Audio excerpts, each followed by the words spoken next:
World's biggest astrology community in Tamil. Online Astro TV, வாழ்வின் வெளிச்சம். Online astro டிவியை கண்டு மகிழுங்கள். ஆன்லைன் அஸ்ட்ரோ டிவி நேயர்கள் மற்றும் சஸ்திக் சாஸ்திரா ஜோதிட ஆராய்ச்சி பயிற்சி மையத்தின் மாணவர்கள் அனைவருக்கும் குருஜி வல்லரசு தினேஷ் ராஜாவுடைய அன்பான வணக்கங்கள். நம்முடைய இன்ஸ்டியூட் சார்பாக ஒவ்வொரு மாதமும் 4வது ஞாயிற்றுக்கிழமை என்று ஒரு பர்டிகுலர் தலைப்பில் 1300 கட்டணத்தில் வகுப்படுத்திகிட்ருக்கோம். ஸோ ஒரு 4 மணி நேர வகுப்பு. இந்த வருஷத்தில் ஆரம்பத்திலேருந்தே ஜனவரி மாதத்துலேருந்தே ஒவ்வொரு மாதமும் ஒவ்வொரு பாவத்தை பற்றி வகுப்பெடுக்கலான்னு பிளான் பண்ணியிருந்தோம். அதன்படி கடந்த 10 மாதங்களாக 10ஆம் பாவம் வரைக்கும் வகுப்பெடுத்து முடித்தாச்சு. 1வது மாதம் 1ஆம் பாவம் எடுத்தோம், 5வது மாதம் 5ஆம் பாவம் எடுத்தோம். இப்போ கடந்த 10வது மாதத்தில் 10ஆம் பாவம் எடுத்துட்டோம். இப்போ 11வது மாதம் 11ஆம் பாவத்தை பற்றி வகுப்பெடுக்க போகிறோம். ஸோ இந்த வகுப்பு வந்து நவம்பர் மாதம் 24ஆம் தேதி ஞாயிற்றுக்கிழமை நடைபெறுது. காலையில் 10 மணிலேருந்து 2 மணி வரைக்கும் நடைபெறும். இதற்கு கட்டணம் 1300 ரூபாய். ஸோ பழைய மாணவர்கள், மாற்றுத்திறனாளிகள், மூத்த குடிமக்களுக்கு கட்டண சலுகை இருக்குது. கீழே இருக்கிற நம்பர் காண்டாக்ட் பண்ணி நீங்கள் அதை பற்றி தெரிஞ்சுக்கலாம். ஸோ இந்த வகுப்பில் நம்ம என்ன படிக்க போகிறோன்னா, 11ஆம் பாவம் தரக்கூடிய பலன்கள் என்ன, பரிகாரங்கள் என்ன, அதை படிக்க போகிறோம். முதல்ல ஒரு பாவத்தை பற்றி நாம் தெரிஞ்சுக்கிறோம் அப்படின்னா அதனுடைய சிறப்பு காரகத்துவங்களை நம்ம தெரிஞ்சுக்கணும். ஸோ இதில் வந்து நம்ம என்ன படிக்க போகிறோம், சிறப்பு காரகத்துவங்களை பற்றி ஃபஸ்ட்டு படிக்க போகிறோம். காரகத்துவங்கள் தெரிஞ்சால் தான் அந்த பாவத்தில் எப்படி பலன் எடுக்கிறதுன்னு தெரிஞ்சுக்க முடியும். அதில் பார்க்கும்போது 11ஆம் பாவனாலே ஒரு மனிதனுடைய அபிலாசையை பற்றி சொல்லக்கூடியது. அவனுடைய விருப்பங்கள் எப்படி நிறைவேறும் அப்படிங்கிற விஷயத்தை சொல்லக்கூடிய ஒரு அமைப்பு. அதுக்கப்புறம் அவங்கள்ட்ட பழகக்கூடிய நண்பர்களை பற்றி சொல்லக்கூடியது, நெருங்கிய நண்பர்கள். அதுக்கப்புறம் நம்ம எந்த ஒரு விஷயம் செஞ்சாலும் அதில் நம்ம லாபம் அடையுமா அப்படிங்கிற விஷயத்தை பற்றி சொல்லும். அதுக்கப்புறம் நம்ம கூட பிறந்த மூத்த சகோதரராக இருக்கட்டும், மூத்த சகோதரியாக இருக்கட்டும், ஸோ அவங்கள பற்றி சொல்லக்கூடிய ஒரு காரகத்துவம் தான் 11ஆம் பாவத்தில் இருக்குது. நம்ம எல்லோரும் நிறைய சம்பாதிப்போம், ஆனால் அந்த பணத்தை கரெக்டாக சேமித்து வைக்கிறோமா அப்படிங்கிறத சொல்லக்கூடியது 11ஆம் பாவம், பணம் சேமிப்பு. அப்போ இந்த காரகத்துவங்கள் எல்லாம் பயன்படுத்தி எப்படி பலன் எடுக்கிறதுன்னு ஒவ்வொரு டெக்னிக்காக இந்த வகுப்பில் நம்ம படிப்போம். ஓகே, அடுத்தது வந்து இந்த டெக்னிக் அப்படின்னு பார்த்தீங்கன்னா, காலபுருஷ தத்துவத்தை பயன்படுத்தி 2 விதமான டெக்னிக்கை நம்ம படிக்க போகிறோம். காலபுருஷ தத்துவம்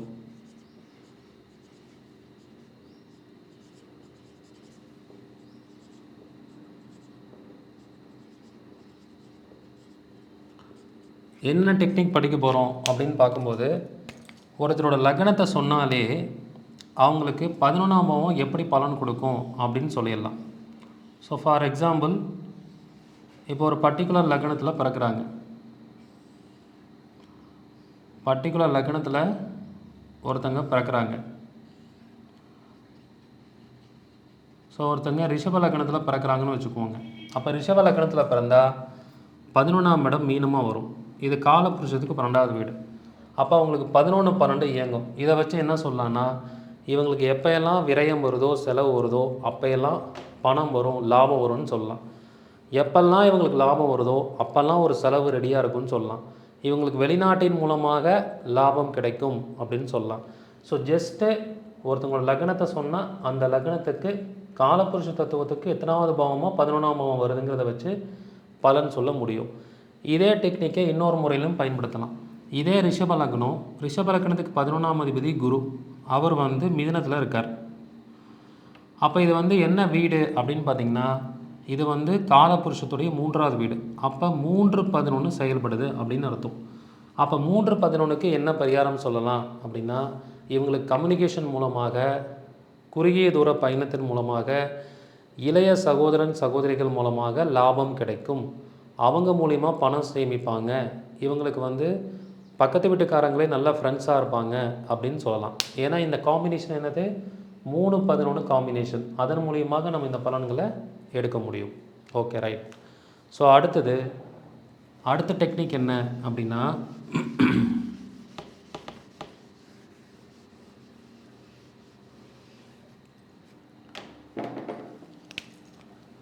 நெக்ஸ்ட் டெக்னிக் வந்து நம்ம ஜாதகத்தில் 11ஆம் அதிபதி லக்னம் முதல்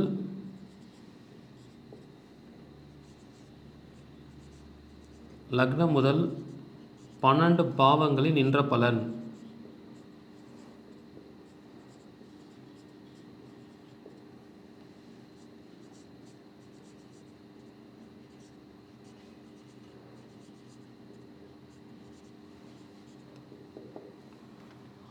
பதினொன்றாம் அதிபதி வந்து லக்னம் முதல் 12 பாவங்களில் நின்ற பலன். ஸோ 12 பாவங்களில் நின்னால் என்ன மாதிரி பலன் கொடுக்கும் அப்படிங்கிறத பார்க்க போகிறோம். ஸோ ஃபார் எக்ஸாம்பிள்,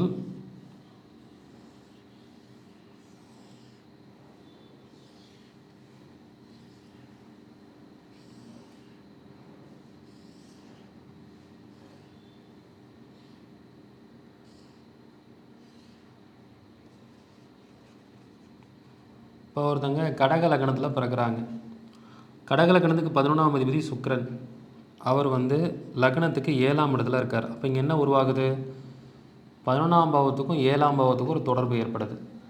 அப்போ 11ஆம் அதிபதி 7ல் இருந்தால் மனைவி மூலமாக லாபம் கிடைக்கும், பிஸ்னஸ் கூட்டு தொழில் மூலமாக லாபம் கிடைக்கும், மனைவி மூலமாக பணம் சேமிப்பு ஏற்படும், மனைவியே இவங்களுக்கு நண்பர்களாக இருப்பாங்க, அல்லது நண்பர்களாக பழகியவங்களையே அவங்க திருமணம் செய்வாங்க அப்படின்னு சொல்லலாம்.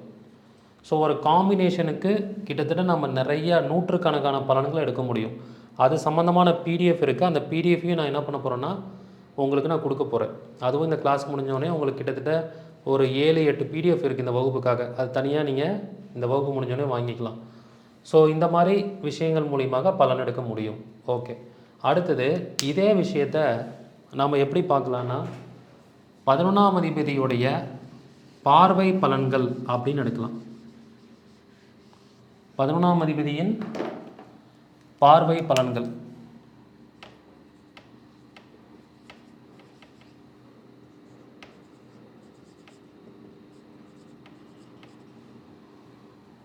எப்படி சார் பார்வை எடுக்கிறது? ஃபார் எக்ஸாம்பிள், இப்போ வந்து ஒருத்தங்க விருச்சக லக்னத்தில் பிறந்திருக்காங்க. 11ஆம் அதிபதி வந்து புதன். அந்த புதன் வந்து 7ஆம் இடத்துல இருக்காருன்னு வச்சுக்கோங்க. அப்போ புதன் எங்கே பார்ப்பார்? லக்னத்தை பார்ப்பார். அப்போ 11ஆம் பாவத்துக்கும் லக்னத்துக்கும் இடையே தொடர்பு ஏற்படுது. 11-1 காம்பினேஷன். 11-1 காம்பினேஷன். இப்போ என்ன சொல்லலாம்? ஜாதகர் தன்னுடைய சுய முயற்சியால் லாபம் சம்பாதிப்பார், தன்னுடைய சுய முயற்சியால் பணத்தை சேமிப்பார். சரிங்களா? தன்னை எல்லாருக்கிட்டையும் நண்பர்களைப் போல தன்னுடைய பழக்க வழக்கங்களை ஏற்படுத்திக்குவார், எல்லாரையும் நண்பர்களை போல் அரவணைப்பார். ஸோ ஏன்னா 11-1 காம்பினேஷன் ஏற்படுது. ஜாதகருக்கு லாபம் தானாக தேடி வரும் அப்படின்னு சொல்லலாம். இப்படியும் நம்ம பலன்களை எடுக்க முடியும். ஓகே, அடுத்தது வந்து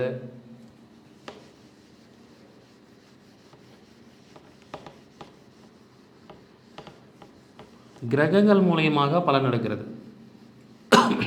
கிரகங்கள் மூலியமாக பலன் எடுக்கிறது. அது எப்படி சார் எடுக்கிறது? சூரியன் முதல்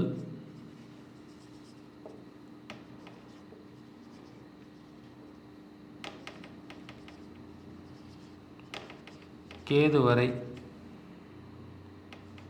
9 கிரகங்களும்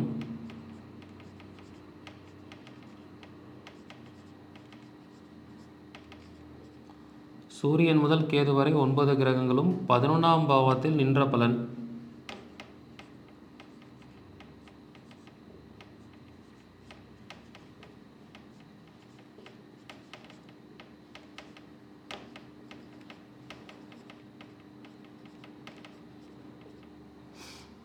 சூரியன் முதல் கேது வரை 9 கிரகங்களும் 11ஆம் பாவத்தில் நின்ற பலன். இந்த பலன் வச்சு எப்படி எடுக்கிறது? ஸோ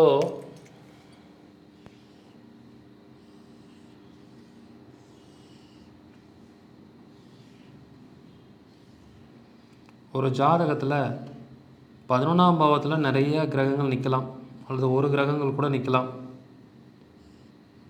ஸோ அவங்க எப்படி பலன் உண்டு பண்ணுவாங்க, பலனை ஏற்படுத்துவாங்க? இப்போ ஒருத்தவங்க மீன லக்கணத்தில் பிறந்திருக்காங்க. 11ஆம் பாவத்தில் ஒருத்தவங்களுக்கு சுக்கிரன் இருக்குன்னு வச்சுக்குவோம். அப்போ என்ன சொல்லலான்னா, இவங்களுடைய மூத்த சகோதரி மூத்த சகோதரன் ரொம்ப ஆடம்பரமான நபராக இருப்பார்கள் அப்படின்னு சொல்லலாம். ஏன்னா 11ஆம் பாவம் ப்ளஸ் சுக்கிரன், 11ஆம் பாவ காரகத்துவமும் சுக்கிரனுடைய காரகத்துவத்தையும் இணைத்து பலன் எடுக்கணும். இவங்களுக்கு பெண்கள் மூலமாக லாபம் கிடைக்கும் அப்படின்னு சொல்லலாம். இவங்க பெண்கள் மீது அதிக அபலாசை கொண்டவர்கள் அப்படின்னு சொல்லலாம். ஏன்னா சுக்கிரன் அப்படிங்கிறது என்ன காரகத்துவமோ அது 11ஆம் பாவ காரகத்துவத்தோடு இணைத்து பலன் சொல்ல வேண்டும். அழகாக ஃபார்முலா மாதிரி உங்களுக்கு சொல்லிக் கொடுப்பேன் கிளாஸில். அதன் மூலிமா இது அழகாக நீங்கள் கற்றுக்கலாம். ஓகே, அதுக்கப்புறம் அடுத்த கான்செப்ட் என்ன அப்படின்னா 11ஆம் அதிபதி அடுத்து தொடக்கூடிய கிரகம். 11ஆம் அதிபதி வந்து அடுத்து தொடக்கூடிய கிரகம். இப்போ 11ஆம் அதிபதி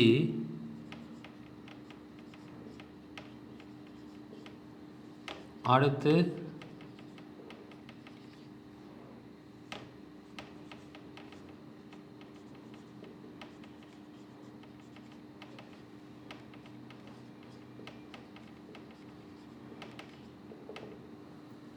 தொடக்கூடிய கிரகம், 11ஆம் அதிபதி அடுத்து தொடக்கூடிய கிரகம். அதன் மூலிமா இந்த பலனை எடுக்கலாம். இப்போ வந்து இந்த ஜாதகத்தில் பாருங்கள், மீன லக்னம், 11ஆம் அதிபதி சனி வந்து 3ல் இருக்கார். ஸோ அதை வந்து அடுத்து எந்த கிரகத்தை தொட போகிறார் அப்படின்னு பார்த்தா அவருடைய ட்ராவலில் கேதுவை வந்து தொடுவார். அவள் 11ஆம் அதிபதி கேதுவை தொட்டால் என்ன பலன் நடக்கும்? இவங்களுக்கு லாபத்தில் தடை ஏற்படும். ஏன்னா 11ஆம் பாவம் ப்ளஸ் கேது, மூத்த சகோதரன் நண்பர்கள்ட்டிருந்து பிரிவினை ஏற்படும், லாபத்தில் தடை வரும், இவங்களுடைய அபிலாசைகள் அவ்வளோ சீக்கிரம் விருப்பம் நிறைவேறாது, ஒரு விரக்தி மனப்பான்மைக்கு போயிடுவாங்க. இந்த மாதிரி நம்ம சொல்லலாம். ஏன்னா 11ஆம் பாவ காரகத்துவமும் கேதுவோட காரகத்துவமும் இங்கே இணைந்து பலன் கொடுக்கும். இப்படி ஒவ்வொரு டெக்னிக் மூலமாக நம்ம இந்த கிளாஸில் நிறைய விஷயங்கள் படிக்க போகிறோம். ஓகே, அதுக்கப்புறம்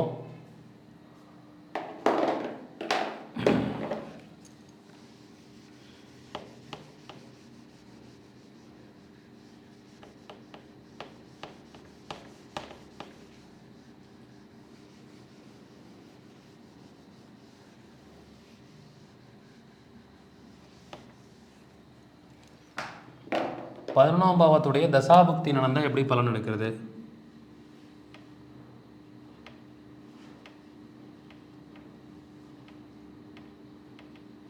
அதிபதியுடைய தசாபுத்தி 11ஆம் பாவனாலே அதோட தசாபுத்தி நடந்தால் அந்த மனிதனுக்கு லாபம் கிடைக்கும், நிறைய நண்பர்கள் உருவாவார்கள், அவங்க லைஃப்பில் எதெல்லாம் அடையணும்னு விருப்பப்படுறாங்களோ அந்த விருப்பங்கள் எல்லாமே அந்த காலகட்டத்தில் நடக்கும்.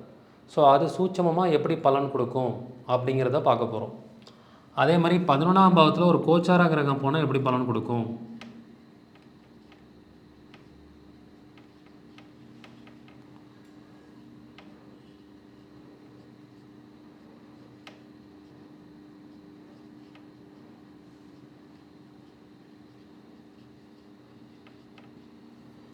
பதினொன்றாம் பாவத்தில் ஒரு கோச்சார கிரகம் போனால் எப்படி பலன் கொடுக்கும் அப்படிங்கிற விஷயத்தையும் நம்ம இதில் தெரிஞ்சுக்க போகிறோம். இப்போ 11ஆம் பாவத்தில் சூரியன் போனால் எப்படி, சனி போனால் எப்படி, ராகு கேதுகள் போனால் எப்படி பலன் கொடுக்கும் அப்படிங்கிறத விளக்கமாக தெரிஞ்சுக்குவோம். அதுக்கப்புறமேல் இது எல்லாமே பலன்களாக நம்ம தெரிஞ்சுக்கிறோம். இது அத்தனை விஷயங்களும் பலன்களாக நம்ம தெரிஞ்சுக்கிறோம். இந்த பலன்களில் ஒரு பிரச்சனையான அமைப்பு வரும்போது அதை எப்படி சால்வ் பண்ணுறது, அதுக்கு பரிகாரங்கள் வேணும். அதுக்கு என்ன வேணும்? பரிகாரங்கள். அப்போ அந்த பரிகாரங்கள் எப்படிலாம் நம்ம தெரிஞ்சுக்க போகிறோம் அப்படின்னா, முதல்ல 11ஆம் பாவத்துக்கு கர்ம பரிகாரம். கர்ம பரிகாரம்னா 11ஆம் அதிபதி இப்போ ஒருத்தங்களுக்கு 3ஆம் இடத்துல இருந்தால் அவங்களோட 2 வீலர் லைசன்ஸை மாற்றினா அவங்க 11ஆம் பாவத்தில் இருக்கிற பிரச்சனை சால்வ் ஆகிடும். பணம் சேமிக்க முடியாமல் தான் சேமிக்க ஆரம்பிச்சிருவாங்க. நண்பர்கள் கூட பிரிஞ்சிருந்தால் நண்பர்கள் திரும்ப வர ஆரம்பிச்சிருவாங்க. அப்போ ஒரு பெயரை அடிப்படையாக கொண்டு கர்ம பரிகாரம் பண்ணணும். ஓகே, அதுக்கப்புறம் ஆன்மீக பரிகாரம். ஆன்மீக பரிகாரத்தை பொறுத்த வரைக்கும் எப்படி பண்ணணுன்னா, இப்போ 11ஆம் அதிபதி ஒருத்தங்களுக்கு லக்னத்தில் இருந்தால் அவங்க ஏதாவது ஒரு கோயிலுக்கு வேண்டுதல் வச்சு மொட்டை அடிச்சுக்கிட்டாங்கன்னா அவங்களுக்கு இந்த 11ஆம் பாவத்தில் இருக்கக்கூடிய பிரச்சனையெல்லாம் சால்வ் ஆகிடும். அதுக்கு பேர் தான் ஆன்மீக பரிகாரம். அடுத்தது வாழ்வியல் பரிகாரம்.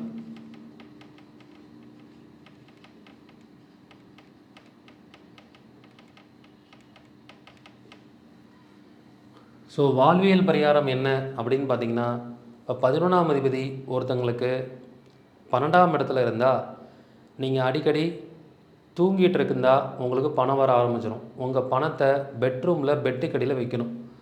ஸோ அப்போ நீங்கள் அடிக்கடி தூங்கினாலே உங்களுக்கு பணம் வர ஆரம்பிச்சிடும். 11ஆம் அதிபதி 12 இருந்தால் உங்கள் பெட்ரூமில் நீங்கள் அதிக நேரம் டைம் ஸ்பெண்ட் பண்ணணும். சரிங்களா? பெட்ரூமில் அதிக நேரம் டைம் ஸ்பெண்ட் பண்ணிங்கன்னா உங்களுக்கு பணம் வர ஆரம்பிச்சிடும். இப்படியும் நம்ம இந்த கான்செப்டை எடுக்கலாம். ஓகே, அடுத்த கான்செப்ட் என்னென்னா நட்சத்திர பரிகாரம். உங்கள் 11ஆம் அதிபதி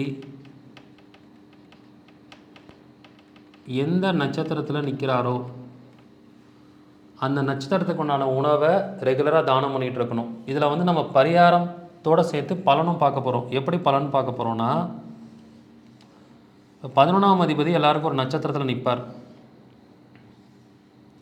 இந்த பரிகாரம் எடுக்கிறதே இந்த பலனை வச்சு தான் எடுக்கிறோம். இந்த 11ஆம் அதிபதி எல்லாருக்கும் ஒரு நட்சத்திரத்தில் நிற்பார். ஸோ ஃபார் எக்ஸாம்பிள், இப்போ ஒருத்தங்க மிதுன லக்னத்தில் பிறக்கிறாங்கன்னா 11ஆம் அதிபதி செவ்வாய் 4ல் இருக்கார். இந்த செவ்வாய் அஸ்த நட்சத்திரத்தில் நிற்கிறாருன்னா அதுக்கு ஒரு பலன் இருக்குது. 11ஆம் அதிபதி அஸ்த நட்சத்திரத்தில் நின்றால் அவங்க வாழ்க்கையில் பதவி உயர்வு கிடைக்க கிடைக்க அவங்களுக்கு பணம் கிடச்சிக்கிட்டே இருக்கும். அவங்க அடிக்கடி கை தட்டினாலே பணம் வர ஆரம்பிச்சிடும். ஸோ அந்த மாதிரி 11ஆம் அதிபதி 27 நட்சத்திரத்தில் இருந்தால் என்ன பலன் கொடுப்பார் அப்படிங்கிறத பார்க்க போகிறோம். அது மட்டும் இல்லாமல் கர்ம பதிவு. இப்போ 11ஆம் அதிபதி ஒருத்தங்களுக்கு அஸ்தத்தில் இருந்தால் அதோட கர்ம பதிவு குரு. அப்போ குரு சம்பந்தமான ஒருத்தங்களோட பழக அவங்களுக்கு பணம் வர ஆரம்பிச்சிடும். அப்போ இதை பலன்களாகவும் நான் சொல்லிக் கொடுப்பேன். டிஎன்ஏ மூலிமா எப்படி எடுக்கிறதுன்னு, நட்சத்திரம் மூலிமா எப்படி எடுக்கிறதுன்னு சொல்லிக் கொடுப்பேன். பரிகாரமாகவும் உங்களுக்கு சொல்லிக் கொடுப்பேன். இதுவும் ஒரு முக்கியமான கான்செப்டாக நம்ம தெரிஞ்சுக்க போகிறோம். ஓகே, அதுக்கப்புறம் நட்சத்திர பரிகாரத்துக்கு அப்புறம் டிஎன்ஏ பரிகாரம்.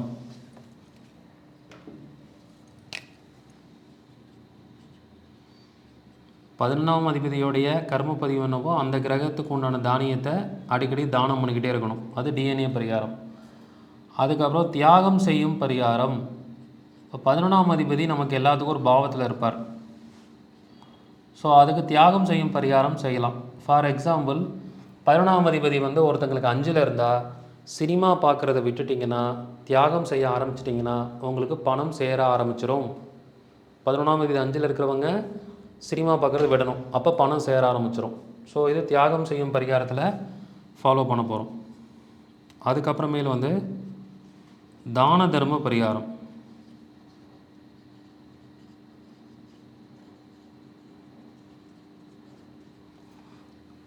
தான தர்ம பரிகாரத்தை பொறுத்த வரைக்கும் எப்படி செய்யணும்னா, 11ஆம் அதிபதி ஒருத்தங்களுக்கு 6ல் இருந்தால் 6ஆம் பாவங்கிறது மருந்து மாத்திரையை குறிக்கக்கூடியது. அப்போ அடிக்கடி மருந்து மாத்திரை தானம் பண்ணிகிட்டே இருந்தால் உங்களுக்கு எந்த ஒரு ப்ராப்ளமும் இல்லாமல், பிரச்சனை இல்லாமல் நல்லாயிருக்கும். சரிங்களா? பணம் நிறைய சேர ஆரம்பிக்கும். ஸோ இது தான தர்ம பரிகாரம். எந்த பாவத்தில் இருக்கோ அதை செய்யணும். அடுத்தது தாந்திரிக பரிகாரம்.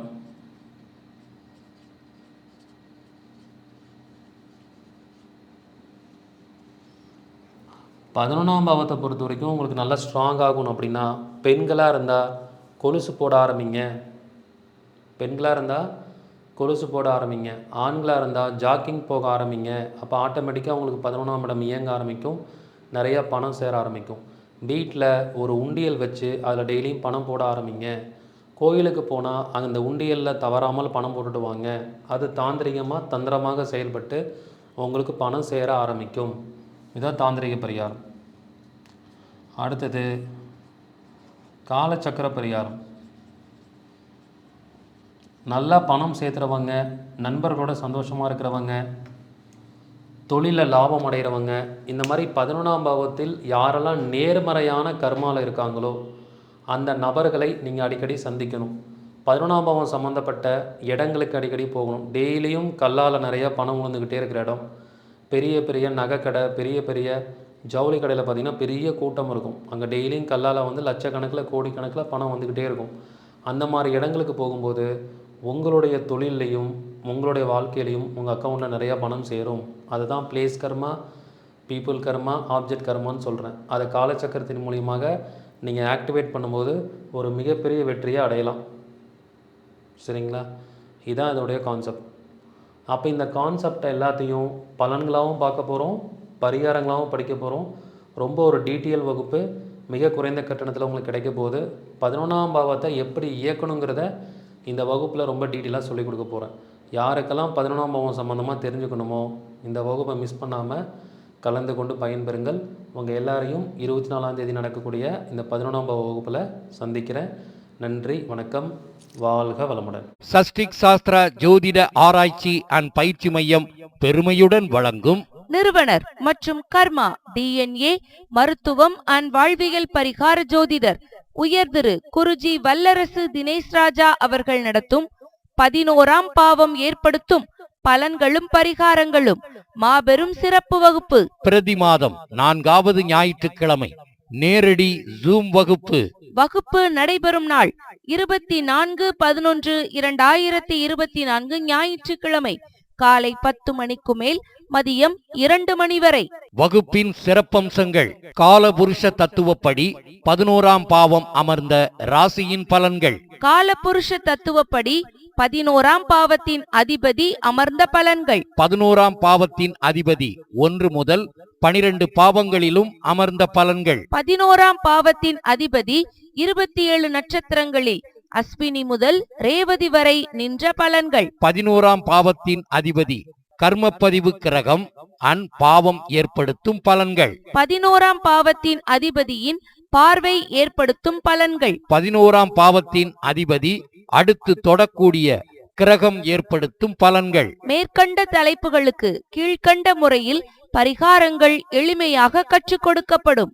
கர்மா பரிகாரம், ஆன்மீக பரிகாரம், தான தர்ம பரிகாரம், வாழ்வியல் பரிகாரம், DNA பரிகாரம், ரிவர்ஸ் பரிகாரம், தியாகம் செய்யும் பரிகாரம், தாந்திரீக பரிகாரம். வெற்றி பெற்ற மாமனிதர்களின் ஜாதகங்கள் வகுப்பில் ஆராயப்படும். வகுப்பில் நடத்தும் சில பாடங்களுக்கு மட்டும் PDF கொடுக்கப்படும். வகுப்பில் நடக்கும் பாடங்களுக்கு ரெக்கார்டட் வீடியோ வழங்கப்படும். முன்பதிவு அவசியம். முன்பதிவிற்கு செல் நம்பர் 9566837234 மற்றும் 9080066894.